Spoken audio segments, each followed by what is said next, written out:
ఇంతసేపు రైతుల సబ్జెక్ట్ చెప్తే మీరేమో హైడ్రామా. నేను ఒకటే చెప్తా ఉన్నా, నాకంటూ పాపం కొంతమంది మీడియా మిత్రులకు కూడా తెలియదు. మీరు కొండలరెడ్డి మాయలో, రేవంత్ రెడ్డి మాయలో ఉన్నారు కొంతమంది. మీకు నేను చెప్తా ఉన్నా, వాళ్ళు ఎవరో మీరే అనుకోండి, నేను చెప్పాల్సిన అవసరం లేదు. ఈ మాయలో ఉన్న వాళ్ళు ఎవరైతే ఉన్నారో నాకంటూ ఏ ఫామ్ హౌజు లేదు, స్పష్టంగా చెప్తా ఉన్నా. నా మిత్రుడు ఒక ఆయనకి ఫామ్ హౌస్ ఉంటే నేను లీజ్ మీద తీసుకున్నమాట వాస్తవం. ఒక 7-8 ఏళ్ళ నుంచి లీజ్ మీద ఉన్నమాట వాస్తవం. ఒకవేళ అది ఎఫ్టీఎల్లోనో బఫర్లోనో ఉంటే నా మిత్రుడికి నేను చెప్తా, దగ్గర ఉండి అవసరమైతే నేను కూడా పోయి, ఎందుకంటే నేను లీజ్ మీద ఉన్నా కాబట్టి అక్కడే ఉండి నేను దగ్గరుండి కూలగొట్టించి వస్తా.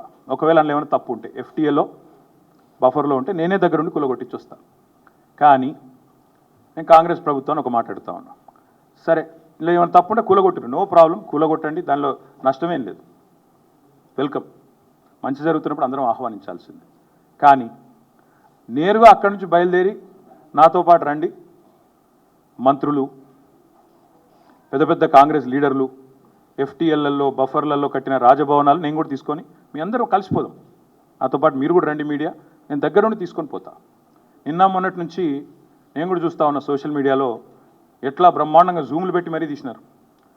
గూగుల్ ఎర్త్తో అది గూగుల్ మ్యాప్స్ ఏందో కానీ చాలా చక్కగా పెద్ద పెద్ద కాంగ్రెస్ నాయకులు పేర్లు చెప్పమంటారా? రెవెన్యూ మంత్రి గారు పొంగులేటి శ్రీనివాసరెడ్డి గారు, తర్వాత కేవీపీ రామచంద్రరావు గారు, ఆ తర్వాత పట్నం మహేందర్ రెడ్డి గారు ఎఫ్టీఎల్లో, తర్వాత ఇంకెవరున్నారు బా, సుఖేందర్ రెడ్డి గారు కౌన్సిల్ చైర్మన్ గారు, తర్వాత మన ఉన్నారు మధు యాష్కి గారు, ఇంకా చాలామంది ఉన్నారు. ఇంకొకటి కూడా ఉంది, రేవంత్ రెడ్డి గారిది కూడా ఏడుందో నేను చూపెడతా మీకు. మీరు వస్తా అంటే రేవంత్ రెడ్డి వ్యవహారం కూడా చూపెడతా, ఎక్కడుందో మీకు శాటిలైట్ మ్యాప్లు పంపుతా, చూసుకోండి. నేనేమంటున్నా అంటే ఐ వెల్కమ్. ఎక్కడ నా పేరు మీద ఏదో మీడియాలో ఏదో వేసేసి ఏదో జరిగిపోయింది, ఏమో అయిపోతుంది, ఆడేమైనా తప్పుంటే కొట్టండి, నేను ఎందుకు వద్దంట. వెల్కమ్. నా పేరు మీద ఏ ప్రాపర్టీ లేదు, లీజ్ మీద నేనున్నాను. మా ఫ్రెండ్ నన్ను తిట్టుకుంటాడు కావచ్చు ఈ మాట చెప్పినందుకు, ఇంతెందుకు మాట్లాడినవరా నాయన నువ్వు అని, జీవితాంతం తిడతాడు కావచ్చు, పర్వాలేదు. నేను తప్పు జరిగితే దాన్ని కూల్చడంలో నేను దగ్గరుండి సహకరిస్తా. ఆడికెళ్ళి అట్లే కలిసిపోదాం. అదే హైడ్రానో అమీబానో ఏదో ఉంది కదా, దాన్ని తీసుకొని ఆడికెళ్ళి పోదాం. పోయి సీదా మనం పొంగులేటి శ్రీనివాసరెడ్డి గారితో మొదలు పెడదాం. ఎందుకంటే మంత్రి గారు కదా, వాళ్ళ తమ్ముడు కూడా అక్కడే ఉన్నాడు ఎఫ్టీఎల్లో. కూలగొడదాం, చలో ఒకటే రోజు మనందరం ప్రజలకు పారదర్శకంగా ముందుండి నిలబడదాం. మీరు మేము, నాకు ఎలాంటి ఇబ్బంది లేదు, ఎలాంటి అభ్యంతరం లేదు. They want to take some action, let them take.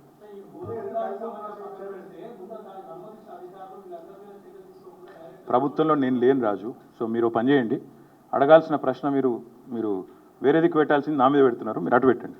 వాళ్ళు ఎవరి మీద యాక్షన్ తీసుకుంటారంటే నాకు అభ్యంతరం లేదు బ్రదర్. అధికారుల మీద తీసుకోమను, ఎవరెవరి మీద తీసుకోమను, నాకేం అభ్యంతరం లేదు. నేను అనేదల్లా ఒకటే, తప్పు నేను చేస్తే కూడా చర్య తీసుకోండి, తప్పు కాంగ్రెస్ వాళ్ళు చేస్తే కూడా అక్కడికి వెళ్ళి సీదా కాంగ్రెస్ వాళ్ళ కాడికి పోదాం. ఆడ మొత్తం ఆ చెరువు చుట్టూ ఎఫ్టీఎల్ బఫర్లు ఏమేమవుతున్నాయో మొత్తం కూడా కొడదాం. వెల్కమ్.